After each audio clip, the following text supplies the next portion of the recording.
So you probably can't tell from the backdrop here, but we've had days and days of rain. This is like the first day we've had no rain. I want to say out of 8 days, 6 of them was rain, and out of the 6 days that rained, 4 of them was just a really torrential downpour. Fortunately, the grass loved it, my vegetable gardens loved it, my flower beds loved it, but with all positive things, there is always a negative. And 2 things I'm noticing in the lawn is fungal disease, and the most common one is dollar spot. Dollar spot is one of those diseases that you can easily get, especially if you have common Bermuda, but fortunately it's easy to get rid of. With dollar spot, it's really hard to prevent it. You got 3 things factoring into play here. Number 1, you got high humidity. Number 2, you got moderate to high temperatures.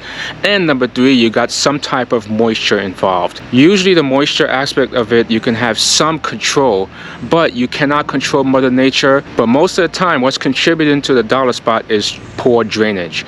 Either you have water pooling in certain spots of the lawn, or maybe certain spots tend to be wet all the time. Every neighborhood I go to, every house I see, there is some type of dollar spot involved. Either you have a mild problem, moderate problem, or even a severe problem. Super easy to treat. Either you pick up the liquid version, which is a hose end, treats about 4,000 to 5,000 square foot, but it will take care of the problem. Or you can get the granular version, apply it to a dry lawn, then water it in. And within a few days, you should see the dollar spot symptoms start to go away. Just be sure to follow all directions, and you may have to do a second application as per the label. Another thing I'm seeing in the lawn right now is bug activity. Now, bugs are one of those things that's going to be a constant battle. There's really not much you can do.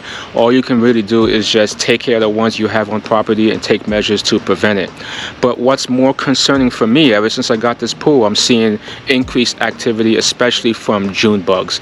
June bugs is one of those bugs that are part of the grub cycle, and whenever you see too many of those, you want to take measures now before it's too late. Now, fortunately, I applied an insecticide roughly about a month and a half to 2 months ago, and I can tell it's still working because I see some of the bugs are actually dying in the lawn, and that's a good sign. But in order to be extra safe, I'm going to apply a grub preventative. Without getting into too much technical details, this grub preventative actually targets baby grubs at its youngest stage, and it pretty much tries to get rid of most of the population, so you won't have a severe infestation of grubs. It takes care of roughly about 75 to almost all the grub population, so you apply it as a preventive. Usually you want to apply it early in the spring. I'm a little late to the game, but it's not too late, so I'm going to go ahead and apply a bug preventative. This comes in a granular product. You could get it again at your local home improvement store.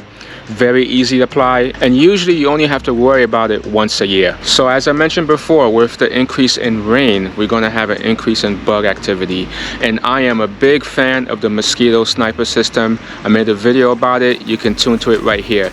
But I find the system very effective, very cheap, and it's very easy to apply all your insecticides, especially on low-lying bushes and trees. So be sure to tune to this video right here for more details.